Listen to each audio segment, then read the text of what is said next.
नमस्कार दोस्तों, स्वागत है आपका आपके इस अपने चैनल देसी न्यूज़ हिंदी में। आज हम बात करेंगे महनौन विधानसभा के समाजवादी पार्टी के प्रत्याशी श्रीमती नंदिता शुक्ला जी से मिलने, जो कि पूर्व में कई बार विधायक भी रह चुकी हैं इस क्षेत्र से।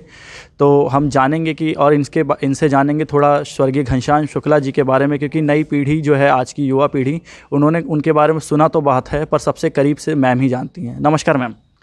धन्यवाद, आपका बहुत बहुत धन्यवाद। मैम, जैसे आप राजनीति में, जैसे जब शुक्ला जी की मतलब जो शुक्ला जी के साथ घटना घटी या उनकी मृत्यु हुई, उसके बाद राजनीति में आपको आने का प्रेरणा कैसे मिली? क्योंकि शुक्ला जी के बारे में हमने सुना बहुत है, मैं खुद अपना बताऊं, पर उनकी जो कहते हैं लेगेसी, वो हमने अपनी आंखों से देखी नहीं है। तो उसके बारे में थोड़ा आप बताएंगे?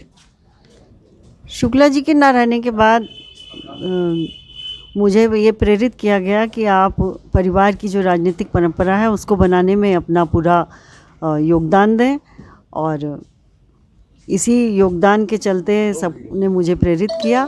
क्योंकि उस समय परिस्थिति ऐसी थी कि मुझे राजनीति करने के बारे में तो ना तो ABCD कुछ मालूम थी और ना मैं करना भी चाह रही थी, लेकिन बहुत से आदरणीय लोगों की प्रेरणा से मैं इस राजनीति में आई और मैंने अपने परिवार की परंपरा को बनाए रखने का प्रयास किया। मैम, जैसे जब आप महनौन विधानसभा की इस समय जनता के बीच जाती हैं, तो आप जनता का रुख किस तरफ देखती हैं? जनता का रुख निश्चित रूप से प्रेम और स्नेह भरा रहता है, और मुझे लगता है कि मुझे पूरा सहयोग प्राप्त हो रहा है। अच्छा मैम, शुक्ला जी के बारे में आप थोड़ा बताएंगी कि मतलब किस व्यक्तित्व के वो इंसान थे? क्योंकि उनसे मतलब मैंने अपने पिताजी या मतलब और लोगों से सुना है उनके बारे में कि शुक्ला जी के व्यक्तित्व कैसा था, पर सबसे ज़्यादा करीब से शुक्ला जी को आप ही जानती हैं, स्वर्गीय शुक्ला जी को। शुक्ला जी के बारे में मैं ये कहना चाहूँगी कि वो एक ऐसे व्यक्ति के रूप में मतलब हमारे बीच में थे कि एक पल को अगर कोई भी आदमी उनसे मिलता था तो वो अपना बना लेते थे, और उन्होंने कभी भी बदले की भावना से कभी भी काम नहीं किया। और मैं तो देखती थी कि किसी भी क्षेत्र का, किसी भी जगह का कोई भी व्यक्ति अगर आता था, आदर सम्मान के साथ उनको बैठाकर उनकी व्यथा को पूछकर उनका समाधान करने का प्रयास करते थे। और मैं जब भी अपने क्षेत्र में जाती हूँ तो मुझे उनकी विशेषताओं के बारे में वहाँ की जनता, वहाँ के लोग मुझे बताते हैं कि किस तरीके से वो अपनत्व से काम करते थे और अपने परिवार समझकर हर सुख दुख में शरीक रहते थे वो। मैम, जैसे जब 2017 का अभी जो विधानसभा पिछला चुनाव बीता था, तो उसमें ऐसे क्या कारण रहे कि आप मतलब विधायक थीं और जो भाजपा की लहर आई बीजेपी की, उसमें आपकी पार्टी को हार का सामना करना पड़ा? अब जैसे कि आपने बताया कि लहर आई, इसी से सामना करना पड़ा। जी। चलिए मैम, जैसे ये पूछना चाहता हूँ मैं कि अभी जैसे आप समाजवादी पार्टी ने जो घोषणा पत्र जारी करा है, तो अगर जैसे मौजूदा अभी जब आप जैसे चुनाव जीत के आती हैं, तो सबसे पहले क्या कार्य करेंगी जनता के लिए?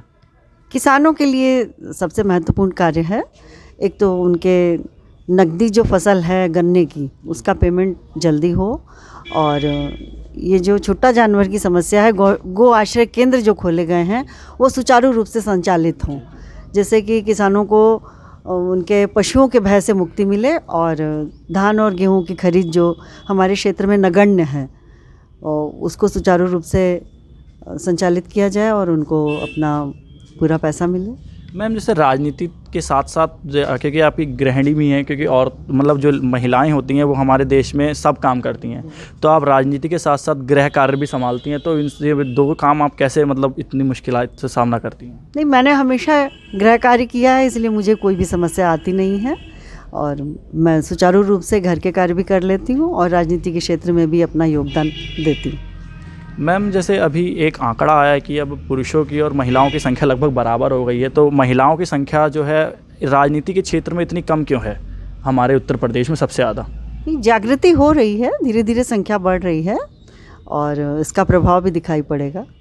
मैम, जैसे महनौन की सबसे बड़ी समस्या यही रही है, क्योंकि एक तो महनौन के आपने जैसे बताया किसानों के लिए, तो महनौन के अधिकतर लोग किसान मतलब कृषि बाहुल क्षेत्र जो आपका, और किसानों पे उनकी आय जीविका निर्भर रहती है। तो और ये भी आप जानते हैं, पलायन जो है आपके यहाँ महनौन का सबसे प्रमुख मुद्दा है, इसको मतलब हर पार्टी नकार देती है। तो ऐसा आपने क्या सोचा है कि पलायन की जो समस्या है, इस पे लोगों को राहत मिले और रोज़गार के लिए युवा यहीं रहे, इसके आपके बारे में आपने क्या सोचा है? ये आपने सही कहा कि ये बहुत बड़ी समस्या है कि हमारे क्षेत्र के जो बेरोज़गार नौजवान हैं वो दिल्ली, मुंबई, कलकत्ता, लुधियाना जाकर अपने परिवार का भरण पोषण करने का प्रयास करते हैं। और कुछ तो हमको लगता है कि स्किल डेवलपमेंट के लिए कोई ऐसी योजना नहीं है जिससे कि बच्चों को कुछ रोज़गार परक कोई काम मिल सके। रोज़गार परक शिक्षा के लिए हम इसकी ज़रूर कोशिश करेंगे। अच्छा मैम, तो ये सब तो आप करेंगी, इसके अलावा अन्य आपने क्या सोचा है रोज़गार के लिए? कुछ ना कुछ ऐसी इंडस्ट्री या कोई ऐसा कार्य चालू किया जाएगा जिससे कि नवयुवकों को रोज़गार प्राप्त हो और अपना भरण पोषण कर सकें, वो परिवार चला सकें। मैम, जैसे आपकी पार्टी जो है समाजवादी पार्टी बीजेपी पे आरोप लगाती है कि जो यहाँ इनके विधायक है, जो मौजूदा विधायक हैं या उन्होंने सिर्फ काम नहीं करा, सिर्फ फीता काटने का काम करा है, तो इन पे आप क्या कहेंगी? संभवतः सड़कों का और उसका तो मुझको कोई विकास दिखाई नहीं दे रहा। बाकी जो उन्होंने किया होगा आप लोगों को अच्छी तरीके से पता होगा उन्होंने क्या किया है। मैम, ये जैसे आपके जो महनौन विधानसभा है, इसमें कई जाति धर्म के लोग रहते हैं, मतलब हिंदू, मुस्लिम और निचली जाति और ओबीसी वर्ग और सवर्ण वर्ग, ये सब साथ में रहते हैं। तो जब आप इन सब के साथ भूतपूर्व में समन्वय तो बिठाया है, तो अब मौजूदा समय, क्योंकि राजनीतिक समीकरण और क्षेत्रीय समीकरण पूरे चेंज हो चुके हैं 5 साल में, तो आप कैसे समन्वय बिठाएंगी? समाजवादी पार्टी में सभी जाति धर्म में लोगों का एक गुलदस्ता है। इसको हम ये नहीं कह सकते कि फला जाति का या फला धर्म का है इसीलिए वो समाजवादी पार्टी को अपना योगदान नहीं दे रहा है। और उसमें एक ही गुलदस्ते में कई फूल होते हैं, तभी वो महकता भी है और वो सुंदर भी लगता है। मैम, जैसे इस समय आपकी पार्टी ने महिलाओं के लिए इतना 300 यूनिट बिजली फ्री की घोषणा करी है और कहा है कि बेरोजगारी भत्ता देंगे महिलाओं को, ये सब देंगे, और सिलेंडर 2 लीटर पेट्रोल, ये सब आपने घोषणा करी है। तो मतलब ये क्या आम आदमी पार्टी, जो आपके विरोधी हैं राजेश तिवारी की पार्टी जो है आम आदमी पार्टी, उनकी घोषणा के बाद आपने फैसला लिया कि पहले ही फैसला ले लिया था? हमारे राष्ट्रीय अध्यक्ष जी ने इसको पहले ही फैसला ले लिया था कि किसानों के लिए करना है और महिलाओं के लिए। मैम, जैसे बीजेपी जो है आपको कहती है कि आपकी पार्टी सिर्फ एक पक्ष को लेके चलती है। जैसे बीजेपी का आरोप रहता है कि आपकी पार्टी सिर्फ मुस्लिम वर्ग के, हमारे भाई बहन को लेके चलती है। आपकी पार्टी मतलब समाजवादी पार्टी मुस्लिम पक्ष का ज़्यादा मतलब साथ देती है, तो और बीजेपी अपने आप को कहती है कि हम हिंदू पार्टी हैं। तो इसके बारे में आप क्या कहेंगे? नहीं, हम लोग हिंदुस्तान में रहते हैं, तो हिंदुस्तान में सब लोग रहते हैं, सब हिंदुस्तानी हैं, और ऐसा कोई मैं नहीं समझती हूँ कि ऐसी कोई बात है। समाजवादी पार्टी पूरे समाज को लेके चलती है, इसीलिए उसी का नाम समाजवादी पार्टी है। अच्छा, हम बात करेंगे मैम के सहयोगियों से। अच्छा भैया, जैसे जब जनता के बीच आप जाते हैं तो आपको जनता का इस समय रुख किस तरफ लगता है? जनता का रुख तो समाजवादी पार्टी की तरफ लगता है इसमें। अच्छा, हमारे विधायिका जी के पास। मैं थोड़ा, आप जैसे आपने भी घनश्याम शुक्ला जी को करीब से देखा होगा, तो जैसे मैम ने तो बताया ही, तो आप उनके बारे में कुछ बताएंगे हमारी जनता को?